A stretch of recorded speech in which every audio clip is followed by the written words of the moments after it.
Sangana zvekare kwatiri kuita paKulian TV muri yeZimbabwe. Kana uchangosvika pana pari first time yako, gara wasubscribe, ukomenda, ulike, ushare, ndoramba ndichidzoka nema-updates nezvimwe zvese zvinenge zvichiitika. Nhasi ndauya ndine nyaya yabuda yabva nekuna Advocate Nelson Chamisa. Vari kutaura kuti repent Zimbabwe, repent.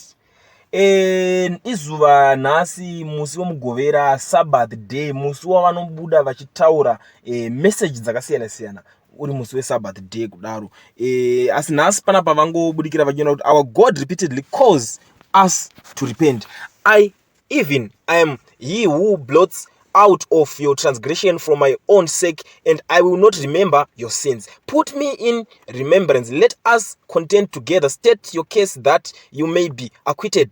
Isaiah 43 verse 25 to 26. We must do and be good, shun all forms of evil, seek peace with all men, love one another, have polite hearts, bless the Sabbath, #God is in it. Ndo message yabva kuna Advocate Nelson Chamisa. Asi panyanya kundibata panapa ndepava kutaura kuti seek peace with all men, shun all forms of evil, seek peace with all men. Zvinhu zvemuZimbabwe zvedu tinechizviziva kuti Advocate Nelson Chamisa panguva yetiri tingati is the peaceful politician. Zvinhu zvisina zvimwe zvese tingataura zvedu, but ike zvimwe tingati ndiye one munhu wotingatoti atobreak record pakuva a peaceful politician kubva panguva yakapinda kusvika pari zvino nhasi iko zvinezvi.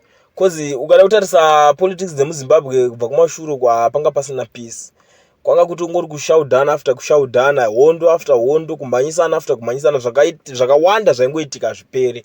But this man ari kuona new strategy, new heart politics, atoda kuti seek peace with all men. Ndo message yavauya nayo nhasi.